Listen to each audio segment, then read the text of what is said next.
lack of confidentiality, which is different from the confidentiality. Yes, and the anonymity is very important. Is that having to do specifically with the media?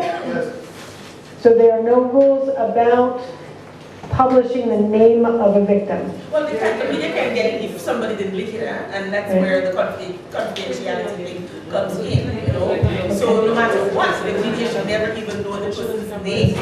But they do? And yes, it happens all the time. And there are a lot of people don't know what is expected of them, because even the victim sometimes inadvertently gives out the information.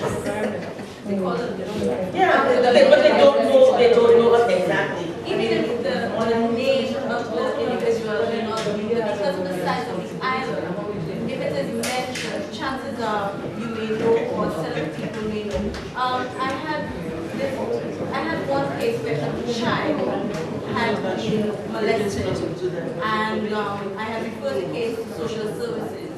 Within a week of referring, it was on the list. All the details were given about this child, even details that had not yet been revealed to me by the child. And because it was a small community, the child was teased mercilessly at school. Her name was not published, but the child.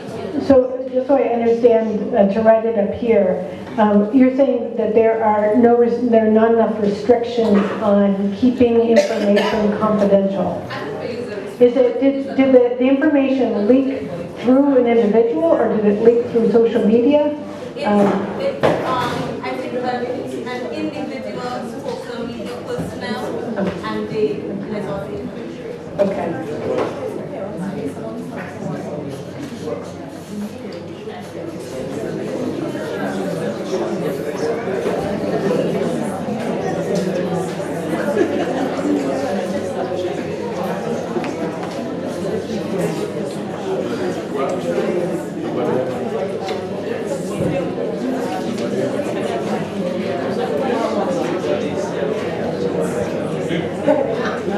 I'd just like to add something to that, because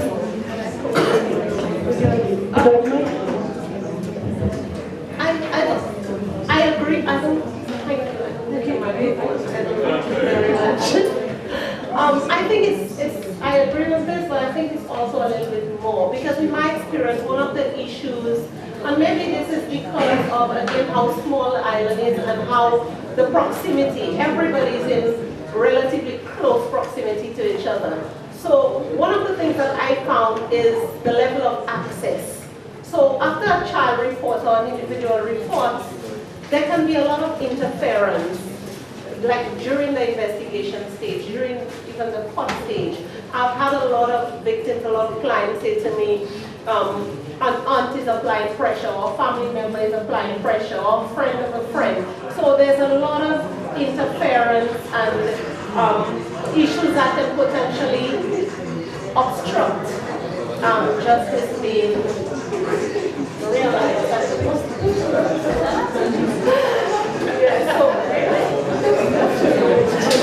So the challenges that are based in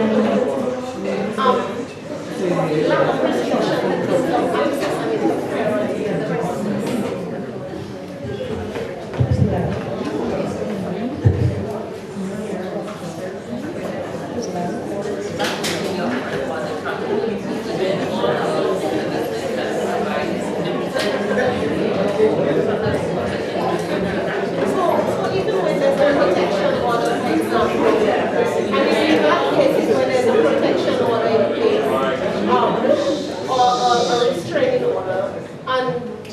The perpetrator still has access.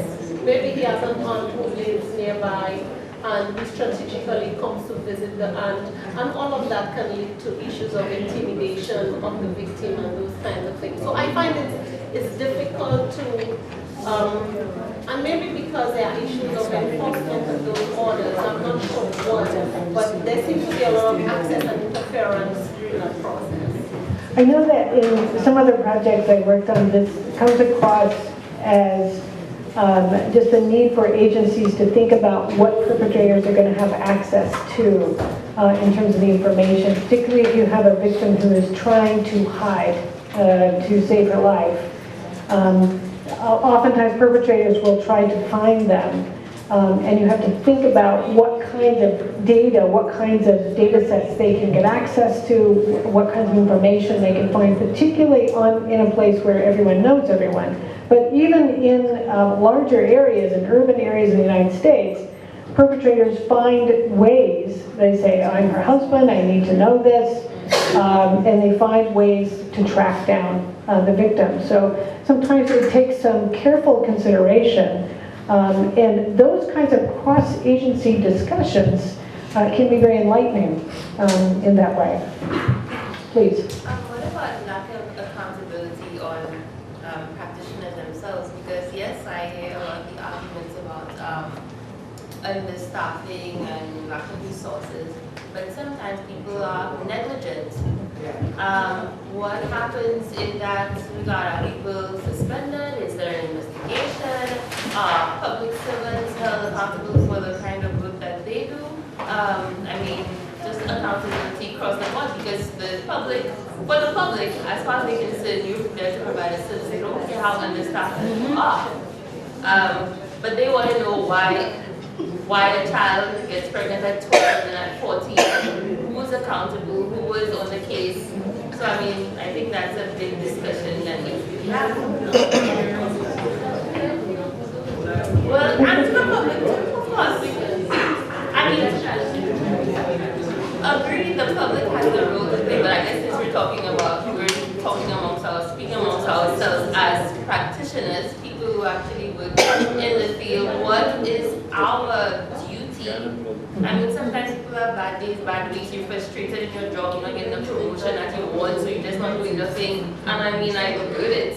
If for the police, for instance, I was telling them, and just a traffic accident, the man is like, he asked me to settle it with the person. I'm like, no, I'm not. And then, I mean, days later, he's just to find out from him that he is frustrated that they sent him to answer rape. To be a police. No, that's the thing. And he did everything in his power to not do his job, thereby frustrating me into actually filing a claim and getting his report, which I still haven't gotten after a year. I mean, accountability by persons in the field. Well, I think that also speaks to the, if I could add to that, it speaks to the larger issue, which is if you have a system in which people randomly encounter the officer who is going to be supportive and randomly encounter the officer who's having a bad day, as you say, or a social worker for the same matter, right? Then you want to find ways to systematize the response to gendered violence, right? And that accountability may be easier to deal with if you're building up those relationships between agencies where victims would be able to talk about feeling traumatized by someone else, right, but within that system. So I think that's an interesting point. So the lack of accountability, I think there's a larger issue there that I'd like to go back to tomorrow. Thank you. But generally, we'll agree that in the government service, that they don't deal with problems, they transfer problems. Yes. Right. So that we can't do nothing about that, basically. For now, unless we form some. No, I get that.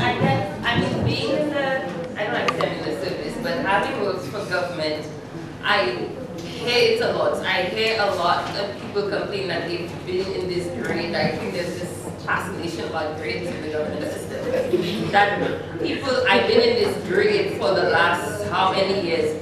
And I'm like, okay, so you've been in this grade for the last 10 years. Exactly what have you done personally to, you know, I mean, I don't want to admit it. I have very strong feelings about people feel that they're entitled to promotions when you yourself haven't done the self-development yourself. Like government was just feel like every 3 years you're supposed to get promoted. I don't get that. And a lot of people in the system seem hella frustrated in the positions that they are. They clearly don't want to be doing what they're doing anymore. So I mean, and they just literally drop the ball. Like they're on some, I don't know, like come to work and they're just like so frustrating to me. And I just feel like at the end of the day, yes, this is where you are at, but you still have a job to do. So I guess I don't get the frustration, but okay, you're frustrated, so then what do?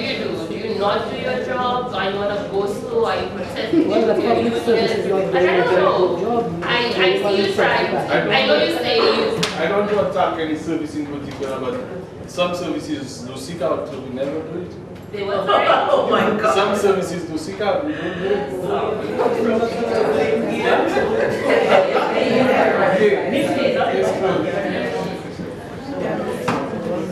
All right. I think we've got a good list to go with. I'm going to type this up and kind of summarize it, and we'll begin with that tomorrow. I want to congratulate you on having the hard conversation.